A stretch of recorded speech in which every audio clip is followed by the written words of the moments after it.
નમસ્તે મિત્રો, જય શ્રી રામ અને જય હનુમાન.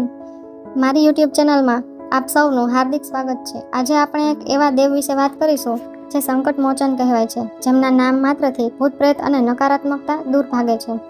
હા, આજે આપણે વાત કરીશું હનુમાન જયંતિ વિશે. ચૈત્ર સુદ પૂનમના દિવસે એટલે કે 2 એપ્રિલ ગુરુવારના રોજ આખા ભારતમાં હનુમાન જયંતિનો ઉત્સવ ખૂબ જ ધૂમધામથી ઉજવવામાં આવે છે. પુરાણો મુજબ આ દિવસે અંજની પુત્ર અને કેસરી નંદન હનુમાનજીનો જન્મ થયો હતો.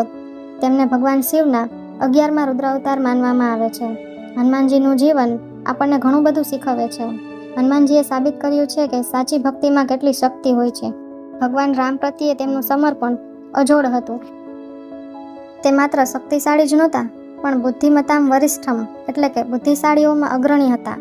લંકા જઈને સીતા માતાની શોધ કરવી હોય કે લક્ષ્મણ માટે સંજીવની લાવવી હોય, તેમણે દરેક કાર્ય નિસ્વાર્થ ભાવે કર્યું હતું. સવારે વહેલા ઉઠી સ્નાન કરી હનુમાનજીના મંદિરે દર્શન કરવા જાઓ. તેમને તેલ અને સિંદૂર અર્પણ કરો.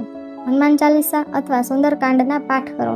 સૌથી મહત્વનું, તમારા મનમાંથી અહંકાર દૂર કરી નમ્ર બનવાનો સંકલ્પ કરો. તો મિત્રો, હનુમાનજી આજે પણ પૃથ્વી પર ચિરંજીવી એટલે કે અમર તરીકે બિરાજમાન છે. જો આપણે સાચા દિલથી તેમને યાદ કરીએ તો તે આપણા દરેક સંકટ દૂર કરે છે. તમને આ વિડીયો કેવો લાગ્યો? કોમેન્ટમાં જય બજરંગબલી જરૂર લખજો.